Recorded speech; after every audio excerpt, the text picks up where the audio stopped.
Practice Test 2. You will hear a number of different recordings and you'll have to answer questions on what you will hear. There will be time for you to read the instructions and questions, and you will have a chance to check your work. All the recordings will be played once only. The test is in 4 sections. Write all of your answers on the test pages. At the end of the test, you will be given 10 minutes to transfer your answers to an answer sheet. Now turn to Section 1 on page 45.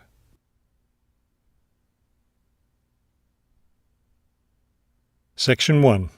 You will hear a woman asking for information over the phone.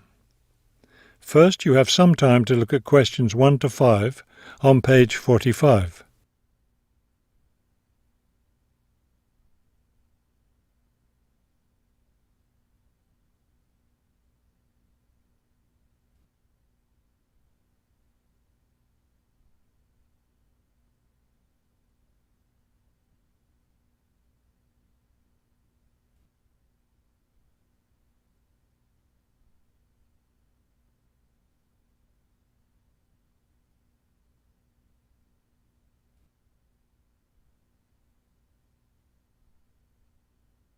You will see that there is an example that has been done for you.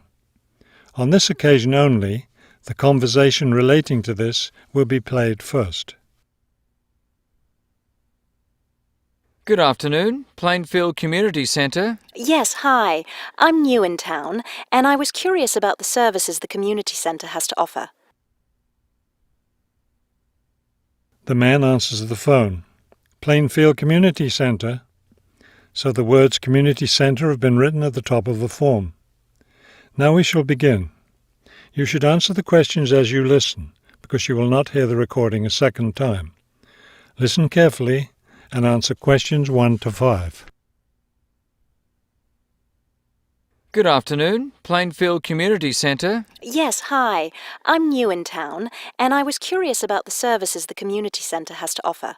We offer a variety of recreational activities. What were you interested in particular? Well, everything, I guess. Okay, let's start with kids. I have a teenage son. What activities do you have for teens? Right now, during the school year, we have tutoring sessions for children and teens in all subjects. That would be good. He needs help with algebra. We can certainly help with that. Just have him come by any Wednesday or Saturday afternoon. That's when the tutoring sessions are scheduled. Fantastic! What about sports? Do you have sports activities for teens? We have tennis lessons on Sunday mornings for teens and Sunday afternoon for adults. I don't think my son would like that, but my husband might. For myself, I'd be more interested in yoga. Do you offer yoga classes? We do. Our yoga classes take place on Tuesday and Thursday evenings. We divide it up into several groups, so there's one class for younger children, one for teens, and one for adults. Really? I doubt my husband and son would be interested, but I'd like to sign up for yoga. I also like reading. Do you have any book clubs? We have one just about to start. The first meeting will be next Friday morning. It will focus on early 20th century novels. Too bad it's Friday morning. I think my son would enjoy it, but of course he's in school at that time. Well, actually, that book club is for adults only. We may start one up for teens next summer, but we have nothing for that age group right now. Oh well, I suppose he has enough to keep him busy for now. Now, what about fees? Do these classes and activities cost anything? Before you hear the rest of the conversation, you have some time to look at questions 6 to 10 on page 45.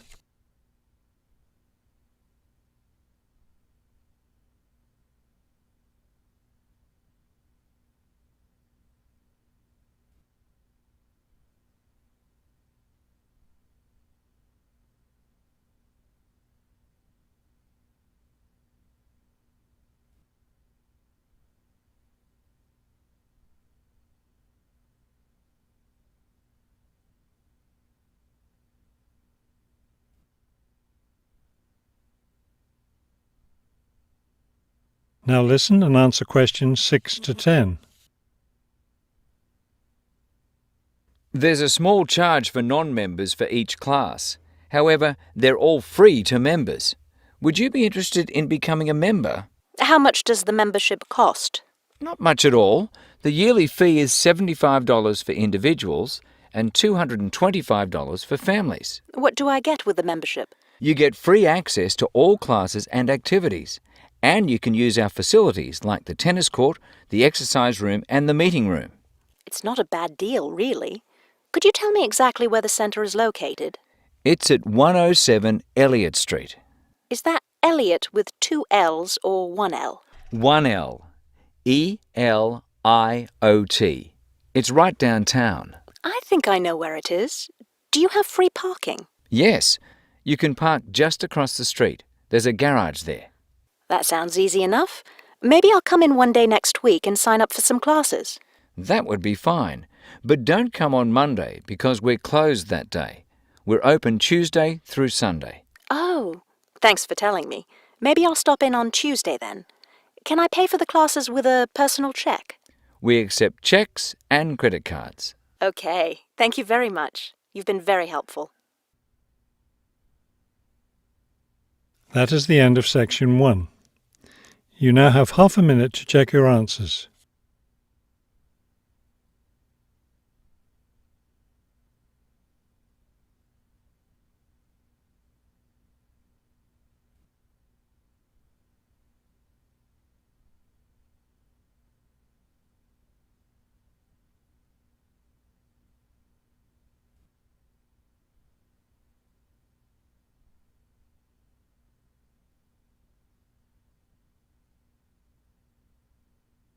Now turn to section 2 on page 45.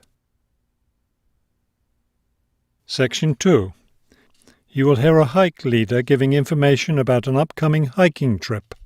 First, you have some time to look at questions 11 to 15 on page 45.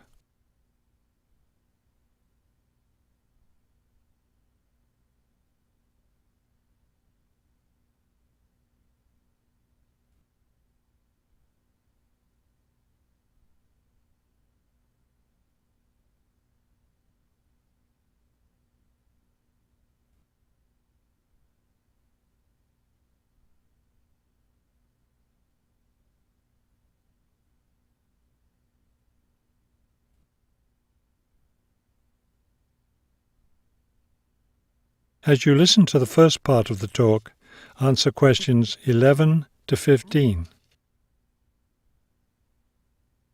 Good evening, everyone. As you know, this is our last meeting before we set off on our annual week-long hiking trip. So tonight I'll be telling you everything you'll need to know to be ready for the trip.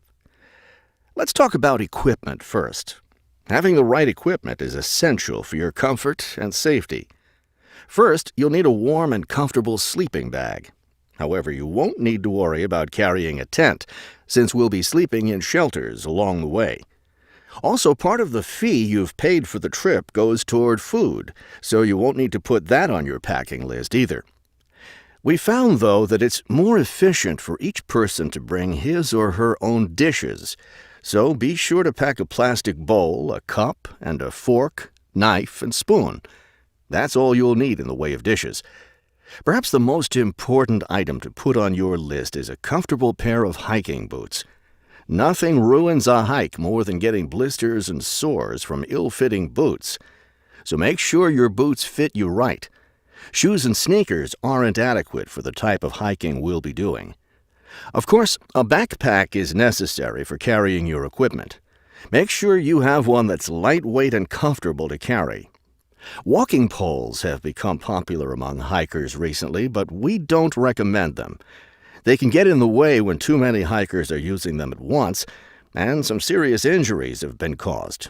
So it's best to leave those at home.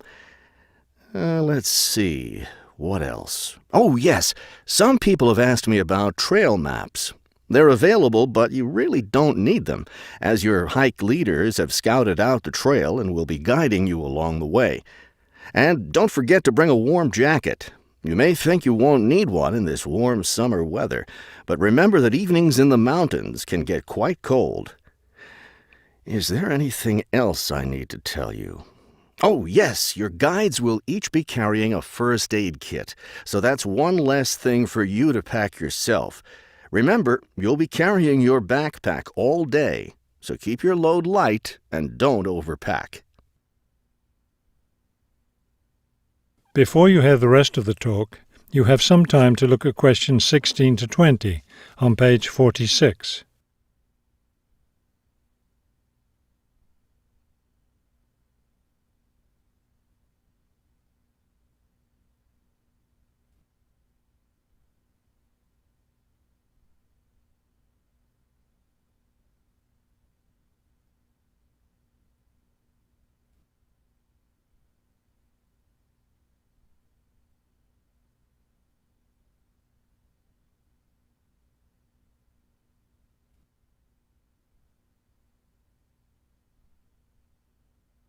Now listen and answer questions 16 to 20. I know you're all experienced hikers, but it's always worth repeating the rules of the trail since they're so important. These rules are in place for the safety of everyone on the trip. As you know, there'll be a hike leader walking at the head of the line who will show the group the way. At the end of the line will be the rear leader, or sweep. It's important to always stay ahead of this person while we're on the trail. There are several different trails on the mountain where we'll be hiking, and they cross each other at some points. When you come to any intersection of trails, stop and wait for the rest of the group to catch up.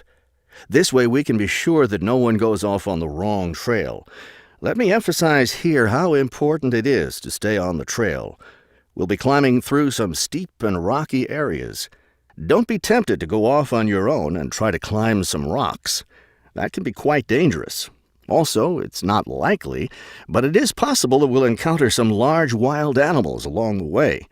The last thing you want to do is try to feed any of them. That will just encourage them to follow us, which could lead to some dangerous situations. One last thing before we set off hiking each morning, be sure to fill up your water bottle. This is perhaps the most important safety rule. Dehydration can be a serious problem when you're out in the wilderness, so you must always be sure to carry an adequate supply of water with you. I think that covers just about everything. Are there any questions? That is the end of section 2. You now have half a minute to check your answers.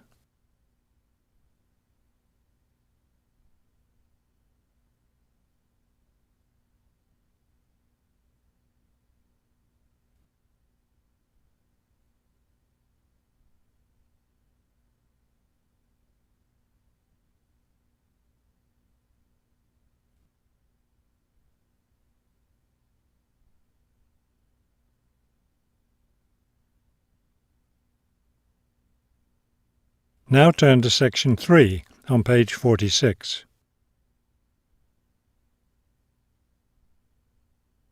Section 3. You will hear a conversation between a university student and a faculty advisor about the requirements for the student teaching semester.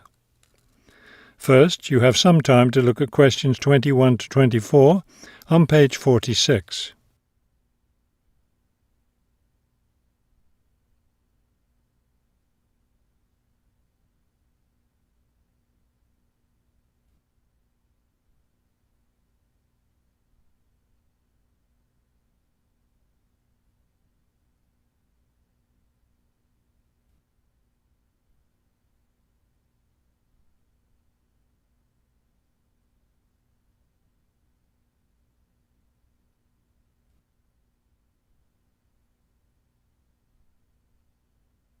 As you listen to the first part of the conversation, answer questions 21 to 24. I'd like to go over with you today some of the requirements for your student teaching, which you'll be undertaking next semester. I'm really looking forward to working in a real classroom and teaching children, but I'm nervous about it too. One of my roles is to provide you with whatever support you may require. One thing that helps me do that is to know what you're doing in the classroom, so I require all my students to keep a journal about their teaching experience. That sounds like a lot of work. Will I have to write in it every day? Yes, if you can. You'll give it to me at the end of each week. Another thing I'll want from you is a few sample lesson plans. I'll let you know ahead of time exactly how I want you to do them. Several of us from the university will be student teaching at the same school. Are we supposed to get together regularly to discuss our work? I'll meet with each student teacher individually, but you aren't required to meet with each other. Of course, you can talk together as much as you want. You will, however, have to observe some of the other teachers in the school, besides the teacher you'll be working with. Then will I get an evaluation from my supervising teacher at the end of the semester? Actually, no. I'll do your evaluation, and I'll base it on several things. One is your required portfolio, which will contain samples of your class activities and your students' work. Another important thing is your term paper. Then there won't be a final exam? No, we don't feel that's necessary for student teaching. Before you hear the rest of the conversation, you have some time to look at questions 25 to 30 on page 46.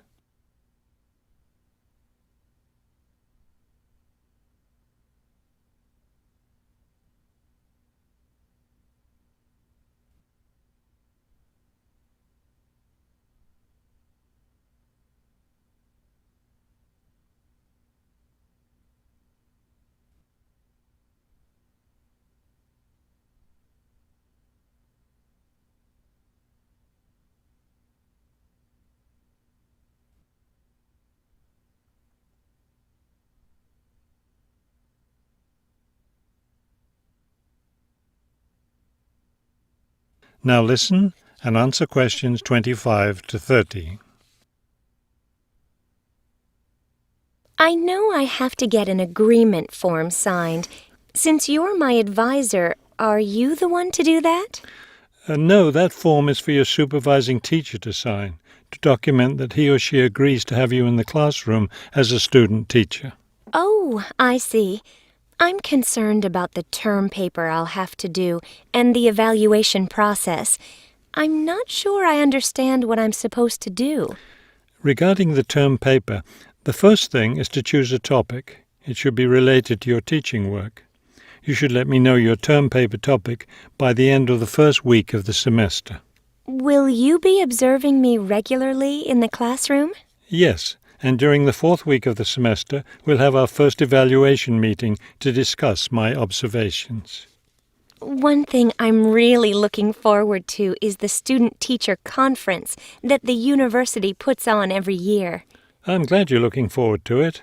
Of course, everyone in the program is required to attend. The conference takes place, let me check. Yes, the seventh week of the semester.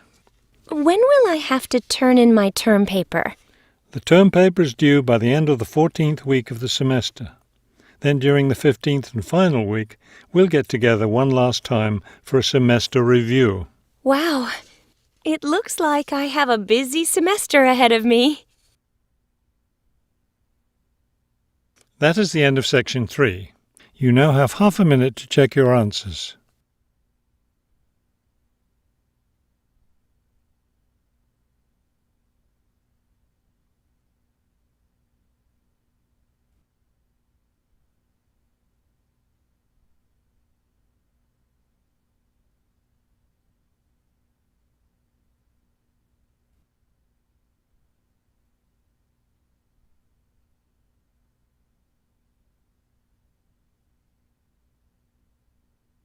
Now turn to section 4 on page 47. Section 4. You will hear a lecture about customer psychology. First, you have some time to look at questions 31 to 35 on page 47.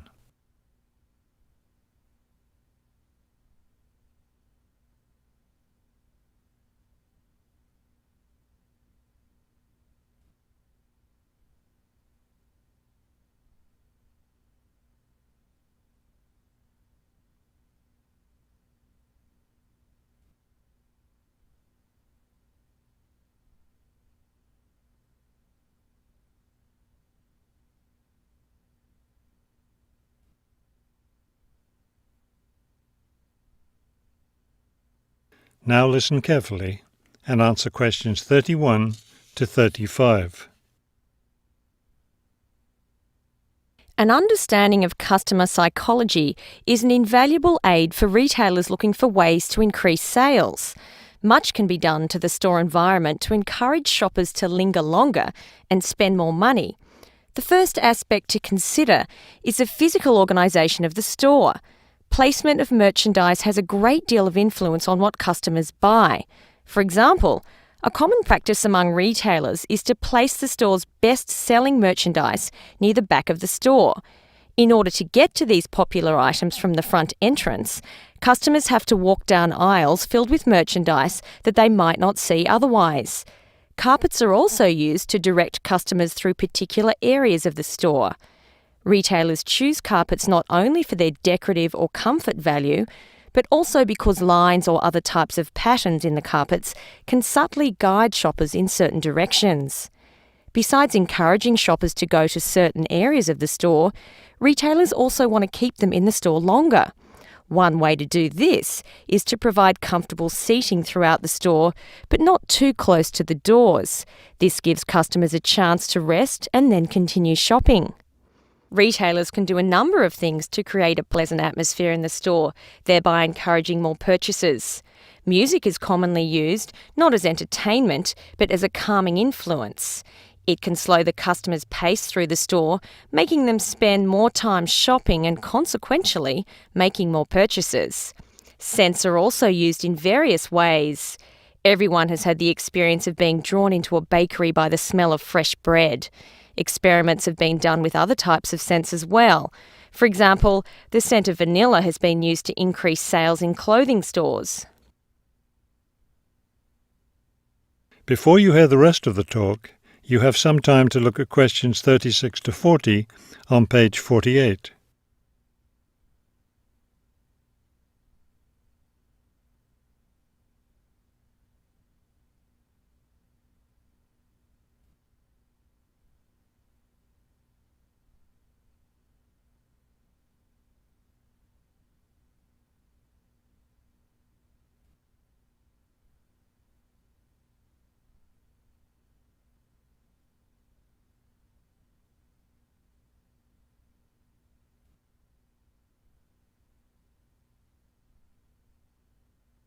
Now listen carefully and answer questions 36 to 40. Use of colour is another important aspect of store environment. Certain colours can affect behaviour as well as mood. Light purple, for example, has been found to have an interesting effect on customer behaviour. People shopping in an environment where light purple is the predominating colour seem to spend money more than shoppers in other environments. Orange is a colour that's often used in fast food restaurants. It encourages customers to leave faster, making room for the next group of diners. Blue, on the other hand, is a calming colour. It gives customers a sense of security, so it's a good colour for any business to use. In addition to using colour to create mood and affect customer behaviour, colour can also be used to attract certain kinds of customers to a business. Stores that cater to a younger clientele should use bold, bright colours, which tend to be attractive to younger people. Stores that are interested in attracting an older clientele will have more success with soft, subtle colours, as older people find these colours more appealing. That is the end of section 4. You now have half a minute to check your answers.